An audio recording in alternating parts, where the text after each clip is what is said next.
Plan Q.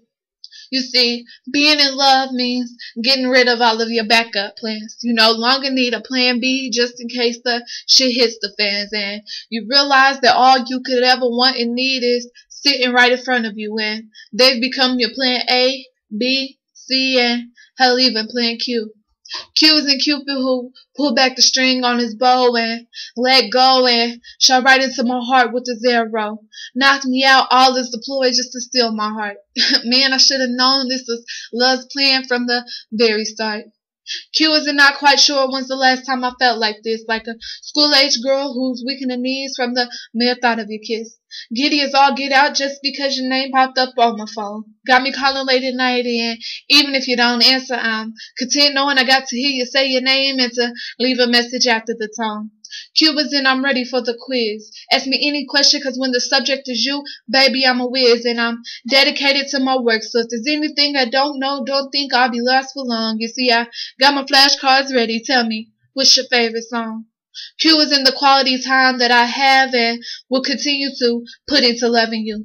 Loving you with every breath and every step I take for as long as God allows me to. Loving you unconditionally and sometimes unwillingly. Speaking of which, Q is in the quarrels that we as lovers will sometimes come across. But as lovers, we also compromise, knowing we can't both be the boss. And it always seems so pointless because when it's all said and done, we've both forgotten what's caused this mess. So after the disputes, we can, well, relieve the stress. Q is in fourth quarter, your team is down by 3 with 26 seconds left on the clock. And even though I'm not a fan, I'm right next to you, gritting my teeth because I am your rock. And if they lose and my team just so happens to win that night, I won't gloat. I'll try to take the sting away with some dessert, maybe a root beer float.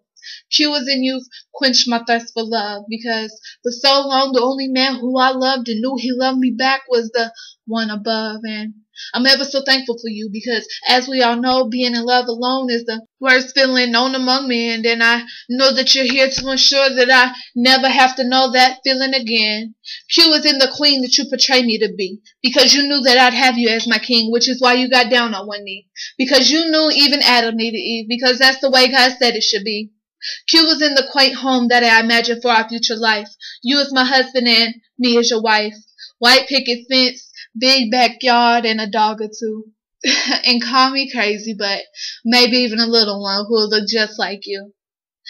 Q isn't what qualifies me to know what love is. I'm just a young whippersnapper who, as they say, is still wet behind the ears. But no matter my age, I can't help who I fall in love with. That baby is you. So I ignore the doubters and keep it moving, because baby is true.